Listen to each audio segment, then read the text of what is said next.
Pada saat kita merasakan kekhawatiran, jangan semua bagian kita ambil dan kita kerjakan, saudaraku. Dan ada bagian-bagian yang harus kita lakukan. Dan ada bagian Tuhan yang harus Tuhan lakukan di dalam hidup kita. Kita mengerti posisi kita di hadapan Tuhan, saudaraku. Kita mesti harus tahu posisi kita di hadapan Tuhan. Siapa kita di hadapan Tuhan? Kita harus mengerti bahwa semua apa yang kita miliki itu berasal dari Tuhan. Dan kita mesti harus paham dan tahu, saudaraku, bahwa suatu saat nanti semua apa yang kita miliki itu bisa diambil oleh Tuhan dari setiap hidup kita.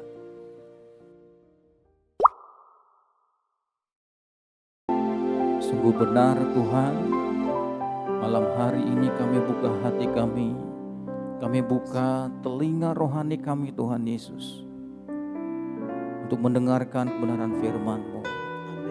Kami mengucap syukur Tuhan buat hadirat-Mu Tuhan malam hari ini.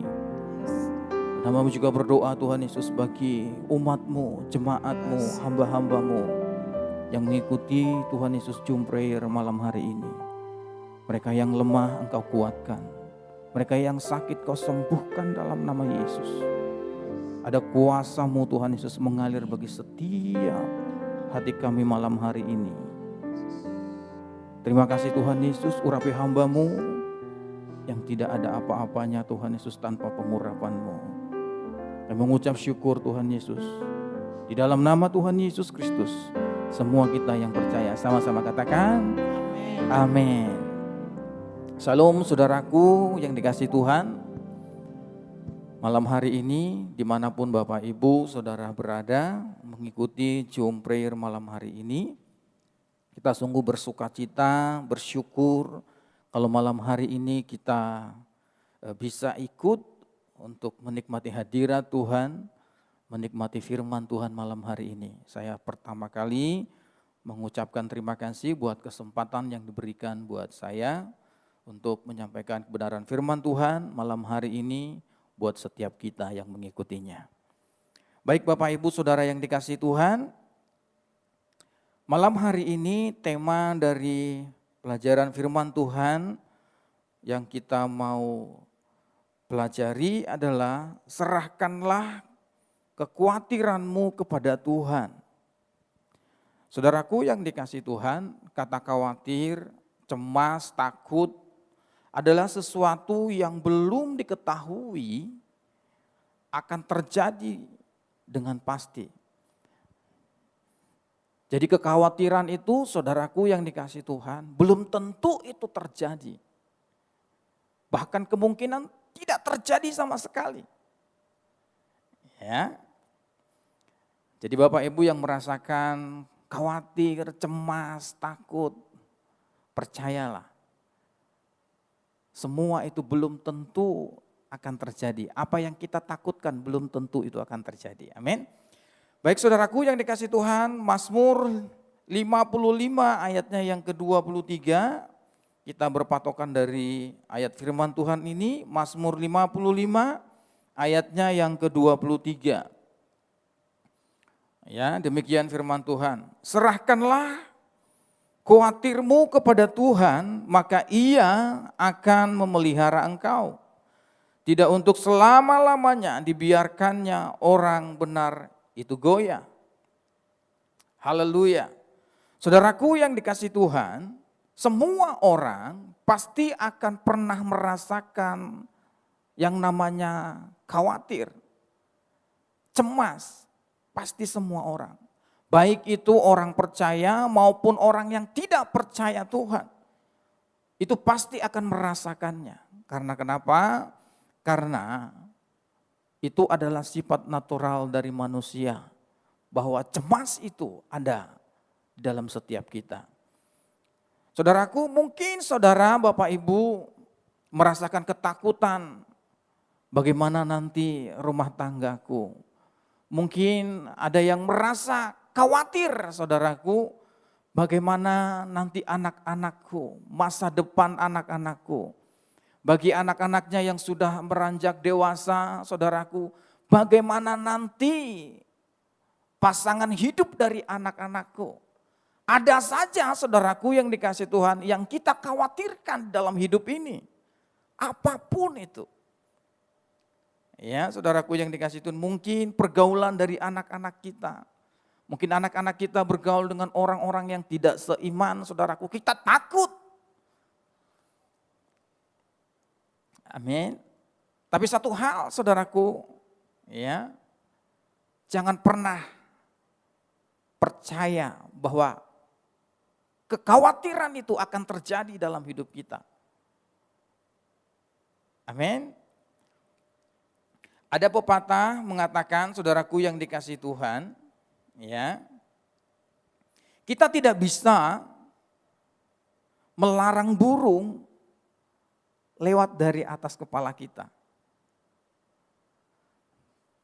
Tapi kita bisa mengusir burung itu yang akan bersarang di kepala kita, saudaraku yang dikasih Tuhan. Oh iya, artinya apa? Saudaraku yang dikasih Tuhan, bahwa rasa kekhawatiran itu boleh ada dalam hidup kita. Boleh ada dalam hidup kita. Boleh masuk dalam hidup kita, saudaraku yang dikasih Tuhan. Tetapi kita punya kuasa, saudaraku, untuk menaklukkan, mengontrol dari kekhawatiran itu. Sehingga kekhawatiran itu tidak menguasai hidup kita 100%, saudaraku yang dikasih Tuhan. Amin. Semua kita, saudaraku yang dikasih Tuhan, tahu firman Tuhan yang mengatakan, Matius 6 ayatnya yang ke-27, coba ditampilkan. Ini sungguh firman Tuhan yang familiar sekali, ya. Dikatakan seperti ini, siapakah di antara kamu yang karena kekhawatirannya dapat menambahkan sehasta saja pada jalan hidupnya? Saudaraku yang dikasih Tuhan, enggak ada satu orang pun di antara kita manusia yang mendapat menambahkan sehasta saja di dalam hidupnya karena kekhawatirannya. Karena firman Tuhan sangat jelas sekali, saudaraku yang dikasih Tuhan. Oleh sebab itu, saudaraku, mari kontrol kekhawatiran itu. Kuasai kekhawatiran yang ada di dalam hidup kita. Sehingga kekhawatiran itu, saudaraku yang dikasih Tuhan, tidak menguasai hidup kita. Saudaraku yang dikasih Tuhan, Mazmur 55 ayatnya yang ke-23 ini ditulis oleh Raja Daud. Pada saat Raja Daud itu merasakan, mengalami betapa banyaknya musuhnya. Banyaknya lawannya untuk menghajar Daud. Untuk melawan Daud di dalam peperangan. Dan pada saat-saat seperti itulah Raja Daud merasakan kekhawatiran yang begitu sangat. Saudaraku yang dikasih Tuhan. Sangat khawatir, siapa yang tidak khawatir? Kalau ada musuh di depan kita, begitu banyak berlaksa-laksa. Semua pasti akan khawatir. Tapi satu hal buat Raja Daud. Raja Daud menyerahkan kekhawatirannya kepada Tuhan. Dengan 100%. Bahwa dia percaya bahwa Tuhan itu akan membelanya. Tuhan itu akan menolongnya.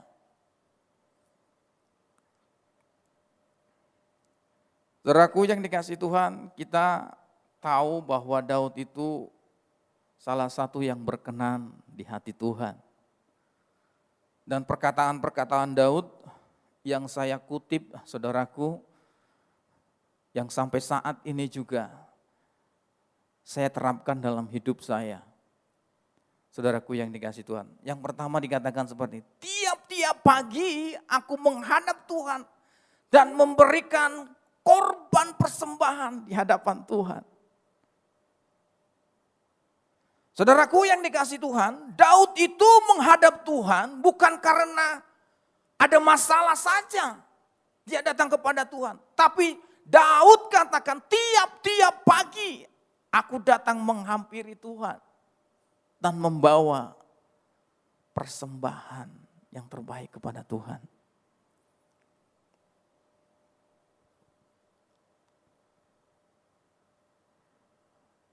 Saudaraku yang dikasih Tuhan, bahwa Raja Daud itu tahu persis siapa Tuhan bagi dirinya. Dan yang kedua, perkataan Daud ini yang sungguh menyentuh hati saya juga. Daud katakan seperti ini, Tuhan jangan ambil rohmu daripadaku. Wow. Ini perkataan yang sungguh dahsyat sekali, saudaraku. Saudaraku yang dikasih Tuhan, gampang membuat orang percaya itu menjadi orang yang putus asa, orang yang tidak karuan-karuan, saudaraku. Gampang sekali untuk menyusahkan orang percaya itu, menghancurkan orang percaya itu sangat gampang. Bagaimana caranya? Pengaruhi orang percaya itu. Sehingga roh Tuhan itu undur dari setiap orang percaya. Maka orang percaya itu akan hancur. Itulah yang dirasakan Daud, saudaraku. Maka ia berkata, Raja Daud katakan bahwa Tuhan jangan ambil rohmu daripadaku.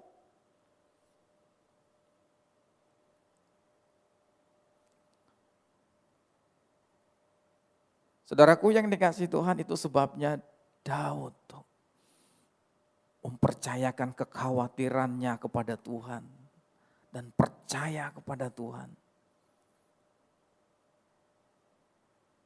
Tuhan pasti akan menolongnya. Dan firman Tuhan katakan, Daud katakan seperti ini. Kalau Tuhan ada di dalam saya, di pihak saya, di pihakku, siapakah lawanku? Amin, saudaraku yang dikasih Tuhan. Dan yang ketiga, saudaraku, perkataan Daud yang saya kutip, saudaraku, yang perlu kita pelajari dalam hidup kita. Daud mengatakan seperti ini, tertekan itu baik bagiku, supaya aku mengenal ketetapan-ketetapanmu, ya Tuhan. Wow. Saudaraku yang dikasih Tuhan, proses yang kita hadapi itu sangat penting bagi setiap kita. Supaya kita mengenal ketetapan-ketetapan Tuhan. Supaya kita lebih lagi berharap dan bersandar kepada Tuhan. Itu yang Daud rasakan, saudaraku yang dikasih Tuhan. Dan kita mau belajar dari Daud, saudaraku, malam hari ini. Mari sepenuhnya kita serahkan kekhawatiran kita, kecemasan kita, ketakutan kita kepada Tuhan. Sehingga Tuhan yang menjadi pembela bagi setiap kita. Amin. Haleluya. Saudaraku yang dikasih Tuhan, saat kita memiliki kekhawatiran yang begitu sangat, yang begitu akut, maka kita akan mengalami, saudaraku yang dikasih Tuhan, masalah yang fatal dalam hidup kita sendiri. Saudaraku, ada kisah satu keluarga, saudaraku yang dikasih Tuhan, ingin menikahkan putri sulungnya, saudaraku. Karena ini putri sulung, saudaraku, anak yang pertama. Dan putrinya ini yang sangat cantik sekali. Dan dia dibuatkan gaun di tempat penjahit gaun atau di bridal yang terkenal, saudaraku yang dikasih Tuhan. Dan diukur karena memang tempat pembuat gaun ini sungguh terkenal dan mereka percaya saja, yakin bahwa gaun itu nanti selesainya akan baik adanya. Saudaraku yang dikasih Tuhan, Pada H-1 saudaraku, karena mereka sewa hotel saudaraku untuk menginap, dan mereka ambil gaun ini saudaraku dari tempat pembuatan gaun yang terkenal ini. Mereka ambil dan mereka sudah yakin dan percaya saudaraku, gaun ini diambil dan diletakkan di tempat tidur pengantin saudaraku. Tiba-tiba mama dari calon pengantin dari perempuan ini ada rasa gundah gulana, merasa hati yang tidak enak, ada sesuatu yang kurang sepertinya. Mamanya bilang, "Nak, tolong kamu pakai gaun itu, coba dulu gaunmu itu." "Ma, ini gaun ini pasti bagus, cakep lah. Nanti besok aja pas lagi mau sudah selesai dandan, baru saya pakai." "Jangan nak, pakai dulu. Mama mau lihat nih gaunnya." Saudaraku, singkat cerita, anaknya yang perempuan ini nurut saudaraku, dan dia pakai gaun ini, dicoba gaun ini. Ternyata saudaraku, gaun itu kepanjangan saudaraku. Di depannya itu panjang sekali karena mereka pesan itu tuh agak pendek di depan dan di belakangnya itu panjang seperti itu. Nah, ternyata yang di depan ini kepanjangan saudaraku.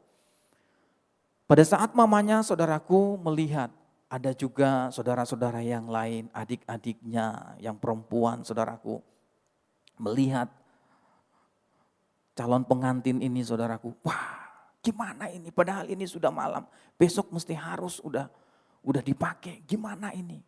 Mereka panik saudaraku. Mereka panik semuanya, tiba-tiba sudah gelap malam saudaraku, dan mamanya punya inisiatif saudaraku. Dan mamanya mengambil gunting saudaraku dan jarum saudaraku. Tiba-tiba mamanya keluar dan mengambil gaun itu, dipotong sedikit saudaraku. Dipotong sedikit dan dijahit lagi dengan rapi saudaraku. Ditinggal saudaraku sama mamanya. Mamanya tidur.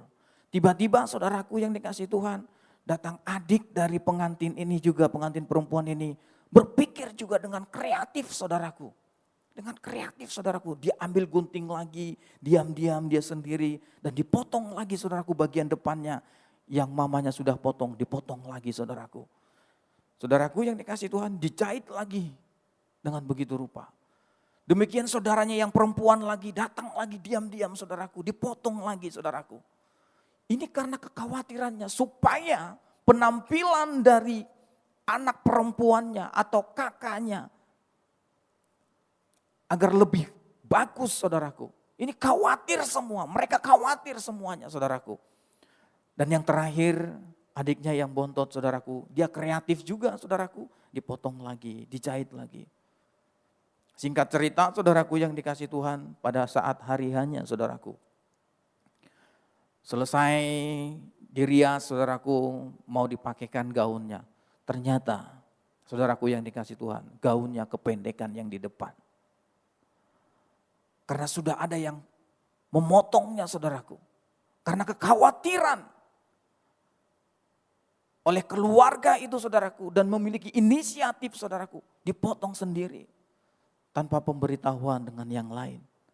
Saudaraku yang dikasih Tuhan, kekhawatiran itu saudaraku, pada saat menguasai kita, maka masalah yang fatal itu akan terjadi dalam hidup kita. Oleh sebab itu saudaraku yang dikasih Tuhan, mari kuasai setiap kekhawatiran apapun yang ada dalam hidup kita. Mari kita kuasai saudaraku yang dikasih Tuhan. Nah, saudaraku, bagian yang kedua yang mesti harus kita pelajari, saudaraku yang dikasih Tuhan, 1 Korintus 3 ayatnya yang ke-6. 1 Korintus 3 ayatnya yang ke-6. Dikatakan firman Tuhan, "Aku menanam, Apolos menyiram, tetapi Allah yang memberi pertumbuhan." Saudaraku yang dikasih Tuhan, ayat ini membicarakan pelayanan Paulus saudaraku di dalam penginjilannya saudaraku. Paulus mengatakan, "Aku menanam, Apolos menyiram." tetapi Allah yang memberikan pertumbuhan. Apolos itu memberitahukan seperti ini, saudaraku. Ada bagian-bagian yang harus kita lakukan. Dan ada bagian-bagian yang harus kita berikan kepada Tuhan untuk Tuhan lakukan. Jadi saudaraku, pada saat kita merasakan kekhawatiran, jangan semua bagian kita ambil dan kita kerjakan, saudaraku. Dan ada bagian-bagian yang harus kita lakukan. Dan ada bagian Tuhan yang harus Tuhan lakukan di dalam hidup kita. Saudaraku yang dikasihi Tuhan, yang menjadi masalahnya adalah seringkali kita mengambil bagian dari Tuhan, saudaraku. Kita tidak mengerjakan apa yang menjadi bagian kita, tapi kita mengerjakan dari bagian Tuhan. Saat kita kerjakan, saudaraku, dengan kekuatan kita, kemampuan kita, dengan apa yang kita miliki, mengupayakan segala sesuatu yang kita punyai, saudaraku. Dan terakhirnya gagal. Dan kita merasa khawatir. Karena kenapa? Karena kita lupa bahwa ada bagian Tuhan yang kita ambil. Yang seharusnya Tuhan kerjakan bagian itu adalah bagiannya Tuhan. Tetapi kita mengambil bagian itu. Oleh sebab itu saudaraku yang dikasihi Tuhan, mari kita harus mengerti bagian-bagian yang harus kita lakukan, saudaraku. Apa yang menjadi bagian kita dan apa yang menjadi bagian dari Tuhan. Jangan semua kita kerjakan, saudaraku. Saudaraku yang dikasihi Tuhan, kata bagian-bagian ini saya teringat dengan video yang Pak Wahab bagikan kemarin malam buat saya. Ini bagian nih. Ada bagian kita dan ada bagian Tuhan. Saudaraku yang dikasihi Tuhan. Nah mungkin ada orang yang berkata, nah bagian kita itu apa? Karena saya mengingat video yang Pak Wahab berikan kepada saya malam kemarin itu. Itu video tentang Bet Rehoboth, saudaraku yang dikasihi Tuhan. Yang sekarang ini lagi dikerjakan tahap demi tahap. Dan sampai hari ini saudaraku, Bet Rehoboth itu masih membutuhkan dana untuk menyelesaikan pekerjaan-pekerjaan yang ada di Bet Rehoboth, saudaraku. Saudaraku yang dikasihi Tuhan, maksudnya apa ini? Apa yang menjadi bagian kita adalah memberikan apa yang kita punya.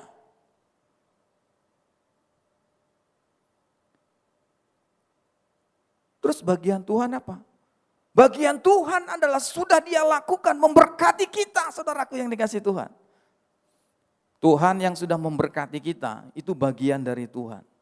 Nah bagian kita sekarang adalah untuk memberkati apa yang Tuhan berkati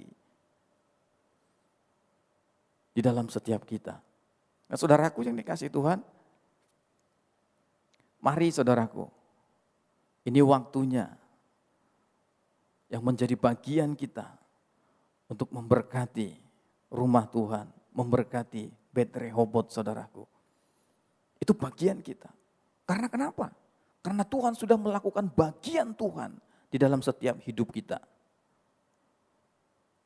Karena Tuhan sudah memberkati kita terlebih dahulu, maka kita akan melakukan bagian kita untuk memberkati dan menjadi berkat, saudaraku. Saudaraku yang dikasihi Tuhan,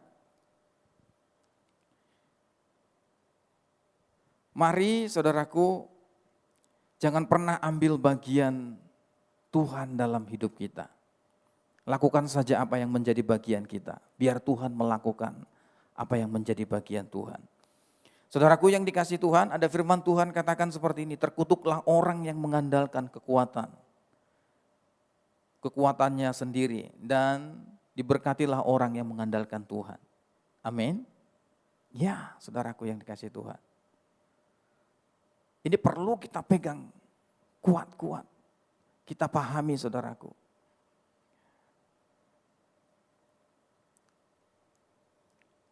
Saudaraku yang dikasihi Tuhan, mari kita belajar lagi, saudaraku, untuk bagian yang ketiga, yaitu Ayub 2, ayatnya yang pertama sampai yang ke-8.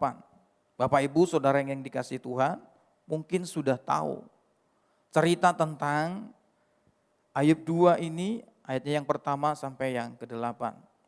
Saudaraku, cerita tentang Ayub ini, saudaraku yang dikasihi Tuhan, Ayub itu adalah orang yang saleh di zamannya, orang yang terkaya di zamannya, saudaraku. Tetapi tiba-tiba, saudaraku, Ayub itu mengalami, saudaraku, malapetaka yang luar biasa, masalah yang luar biasa. Semua anak-anaknya meninggal, saudaraku. Semua apa yang dia miliki, ternaknya, semua habis, saudaraku yang dikasihi Tuhan. Bahkan Ayub, saudaraku yang dikasihi Tuhan, mengalami sakit penyakit. Sampai-sampai saudaraku, dia menggaruk badannya saja itu mesti harus pakai beling, saudaraku. Itu sangat menyakitkan, saudaraku. Dan yang lebih parah lagi, saudaraku, istrinya sendiri, saudaraku, mengatakan, kutukilah Tuhanmu dan matilah. Saudaraku yang dikasihi Tuhan, pada saat itu Ayub tidak tahu harus berbuat apa, saudaraku. Seharusnya Ayub mesti harus khawatir, harus kecewa di dalam hidupnya. Harusnya bersungut-sungut, saudaraku. Tapi Ayub tidak melakukan hal itu, saudaraku yang dikasihi Tuhan. Saudaraku yang dikasihi Tuhan, Ayub itu tetap berpegang kepada Tuhan. Kalau kita lihat, saudaraku, apa perbedaan di antara Ayub dan istrinya, saudaraku? Saudaraku yang dikasihi Tuhan, Ayub itu, saudaraku, menyerahkan segala hidupnya, saudaraku, dan mengerti posisinya di hadapan Tuhan. Tahu benar posisinya di hadapan Tuhan. Siapa Ayub? Siapa dia di hadapan Tuhan? Itu sebabnya, saudaraku yang dikasihi Tuhan,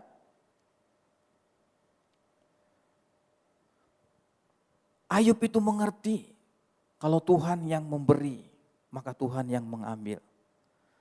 Ayub itu tahu, saudaraku, Tuhan memberikan segala sesuatu yang begitu berharga di dalam hidupnya. Tetapi Ayub itu tetap tahu, saudaraku, bahwa suatu saat nanti Tuhan akan ambil itu semuanya daripada Ayub.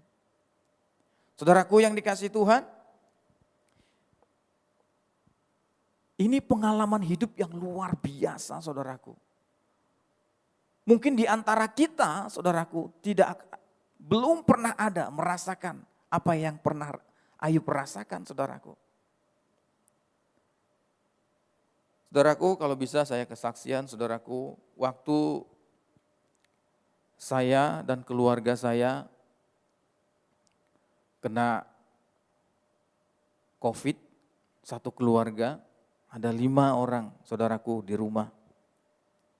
Saya sudah pernah saksikan, saudaraku, pada saat itu saya enggak mengerti harus bagaimana caranya berdoa. Saya tidak mengerti pada saat itu bagaimana caranya saya untuk menyembah. Tapi kekhawatiran itu yang ada di dalam hati saya, sungguh sangat menakutkan, saudaraku. Apa yang saya takutkan? Saya takut istri saya meninggal. Saya takut anak-anak saya meninggal. Khawatir, saudaraku. Tiap malam khawatir. Pada saat mereka tidur, saudaraku, saya masih bangun, saudaraku. Itu mengalami kekhawatiran yang luar biasa, saudaraku. Tidak mengerti bagaimana mesti harus berdoa. Sudah nggak bisa berdoa, saudaraku. Setiap malam saya lihat istri saya pegang hidungnya. Anak-anak saya pegang hidungnya. Apakah masih bernapas, saudaraku. Itu kekhawatiran yang luar biasa. Tapi di titik tertentu, saudaraku, saya berdoa, menangis sama Tuhan. Saya bilang, Tuhan, apa yang harus saya lakukan? Dan saya mendapatkan firman Tuhan, saudaraku. Firman Tuhan katakan, siapa yang mempertahankan nyawanya akan kehilangan nyawa. Dan pada saat itu firman Tuhan itu saya tangkap, saudaraku. Dan saya katakan, mulai hari ini aku tidak akan mempertahankan nyawaku, nyawa istriku, nyawa anak-anakku. Dan mulai kekhawatiran itu, saudaraku, hilang dalam hidup saya. Hilang dari dalam hati saya, saudaraku. Saudaraku yang dikasihi Tuhan, mari kita mengerti posisi kita di hadapan Tuhan, saudaraku. Kita mesti harus tahu posisi kita di hadapan Tuhan. Siapa kita di hadapan Tuhan? Kita harus mengerti bahwa semua apa yang kita miliki ini, itu berasal dari Tuhan. Dan kita mesti harus paham dan tahu, saudaraku, bahwa suatu saat nanti semua apa yang kita miliki itu bisa diambil oleh Tuhan dari setiap hidup kita. Oleh sebab itu kita harus paham posisi kita. Siapa kita di hadapan Tuhan, saudaraku. Saudaraku yang dikasihi Tuhan, ketika satu perusahaan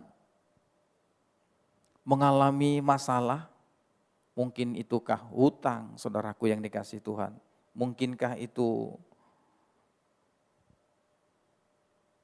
karyawan yang tidak pernah bekerja dengan baik, atau apalah. Dan hampir-hampir perusahaan itu akan tutup, tidak beroperasi lagi. Saudaraku yang dikasihi Tuhan, sesungguhnya siapa yang pertama kali khawatir di dalam perusahaan itu? Siapa yang pertama kali khawatir? Saudaraku, pastinya kalau suatu perusahaan besar itu bermasalah dan hampir-hampir akan tutup, saudaraku, yang pertama kali khawatir adalah pemilik perusahaan itu. Demikian juga dengan hidup kita, saudaraku. Pada saat kita mengalami masalah, mengalami kekhawatiran, ketakutan di dalam hidup kita, tentunya Tuhan yang menciptakan kita merasakan apa yang kita rasakan juga. Dan Tuhan yang bertanggung jawab. Tuhan yang akan menolong setiap kita pada saat kita merasakan masalah, pada saat kita merasakan kekhawatiran itu. Oleh sebab itu, saudaraku yang dikasihi Tuhan, mari, saudaraku yang dikasihi Tuhan, kita masih harus dapat mengontrol, saudaraku, kekhawatiran itu di dalam hidup kita. Sebaliknya, saudaraku, kalau kekhawatiran itu selalu ada di dalam hidup kita, dan kekhawatiran itu yang menguasai hidup kita, maka suatu saat kita akan sama seperti istri Ayub yang memiliki roh atau memiliki spirit, saudaraku. Kekhawatiran yang luar biasa. Dan suatu saat kita akan dapat menghasut orang-orang yang percaya Tuhan untuk mengutuki Tuhan. Amin. Oleh sebab itu, saudaraku yang dikasihi Tuhan, bagaimana caranya dalam mengatasi kekhawatiran? Ada 3 langkah, saudaraku. Ada 3 poin yang perlu kita pelajari malam hari ini. Dan ini yang terakhir saudaraku, yang pertama saudaraku yang dikasih Tuhan, kita harus dapat mengontrol rasa kekhawatiran kita dan menyerahkan kepada Tuhan dan percaya kepada Tuhan. Hanya Tuhan yang dapat menolong setiap kita. Dan yang kedua saudaraku, yang harus kita lakukan adalah apa yang menjadi bagian kita, itu yang harus kita lakukan. Dan biarkan Tuhan mengerjakan apa yang menjadi bagian Tuhan. Jangan ambil bagian Tuhan untuk kita lakukan. Tapi kerjakanlah bagian kita yang kita lakukan. Biar Tuhan melakukan apa yang menjadi bagian Tuhan. Nah yang terakhir saudaraku, yang ketiga, kita harus mengerti dan tahu posisi kita di hadapan Tuhan. Bahwa Tuhanlah yang mempercayakan segala sesuatu di dalam hidup kita. Dan Tuhanlah yang dapat mengambilnya suatu saat di dalam hidup kita. Amin saudaraku yang dikasihi Tuhan. Puji nama Tuhan. Saudaraku, pada saat kita khawatir, pada saat kita takut, saudaraku ingat lagu ini saudaraku. Mari Jojo boleh. Ada satu lagu saudaraku yang dikasihi Tuhan yang bagus sekali. Pada saat Bapak Ibu khawatir, pada saat Bapak Ibu ketakutan, memiliki kecemasan saudaraku. Ingat lagu ini. Amin. Haleluya. Ku tahu Tuhan, Kau tak pernah tinggalkan. Ku tahu Tuhan, Kau tak pernah lupakan. Ku bersyukur untuk segalanya, agar Kau tahu betapa besar cintaku. Ku tahu Tuhan, Kau tak pernah tinggalkan. Ku tahu Tuhan, Kau tak pernah lupakan. Ku bersyukur untuk segalanya, agar Kau tahu betapa besar cintaku. Bapak Ibu Saudara yang dikasihi Tuhan, lagu ini saya mendapatkan pada saat satu keluarga kami kena COVID. Dan lagu ini saya dapatkan saudaraku pada saat saya mengambil gitar, bernyanyi. Dan tiba-tiba saudaraku lagu ini saya dapatkan. Bahwa saya percaya Tuhan itu tidak pernah meninggalkan setiap kita. Dan saya percaya bahwa Tuhan itu tidak pernah melupakan setiap kita. Tuhan itu cuma mau melihat seberapa besar cinta kita kepada Tuhan. Seberapa besar pengharapan kita kepada Tuhan. Hanya itu yang Tuhan mau lihat. Tapi Tuhan tidak pernah meninggalkan setiap kita. Tidak pernah melupakan setiap kita. Mari kita nyanyikan lagu ini dari awal saudaraku. Bagi Bapak Ibu yang belum pernah mendengar lagu ini, kita belajar sama-sama. Amin. Haleluya. Saat ku masuk dalam hadirat-Mu, ku tersungkur dan menyembah-Mu. Ku bersyukur atas segala sesuatu yang terjadi dalam hidupku.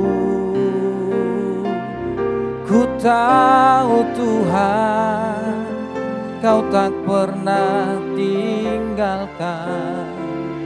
Ku tahu Tuhan, Kau tak pernah lupakan. Ku bersyukur untuk segalanya, agar Kau tahu betapa besar cintaku. Katakan, ku tahu Tuhan, Kau tak pernah tinggalkan. Ku tahu Tuhan, Kau tak pernah lupakan. Ku bersyukur untuk segalanya, agar Kau tahu betapa besar cintaku.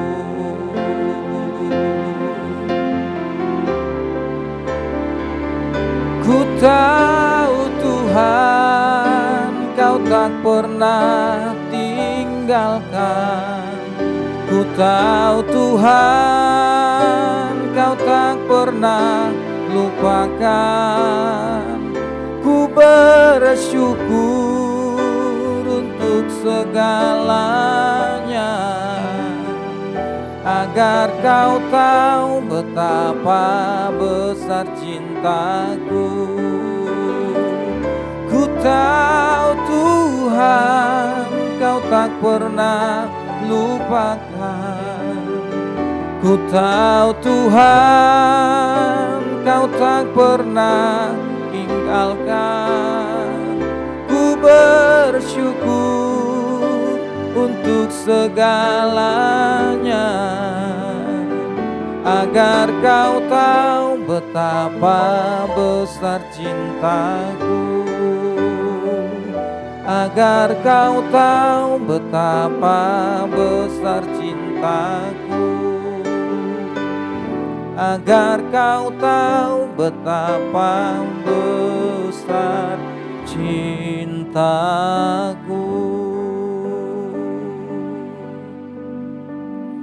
Kami sungguh bersyukur Tuhan Yesus buat malam hari ini. Firman-Mu sudah selesai Tuhan Yesus, hamba-Mu sampaikan. Kami percaya pengurapan yang daripada-Mu Tuhan malam hari ini turun atas setiap kami, menjamah dan mengurapi setiap kami Tuhan Yesus. Terima kasih Tuhan Yesus, kami percaya kekhawatiran itu Tuhan Yesus tidak akan pernah menguasai dalam hidup kami. Hanya dalam nama Tuhan Yesus Kristus, semua kita yang percaya sama-sama katakan amin.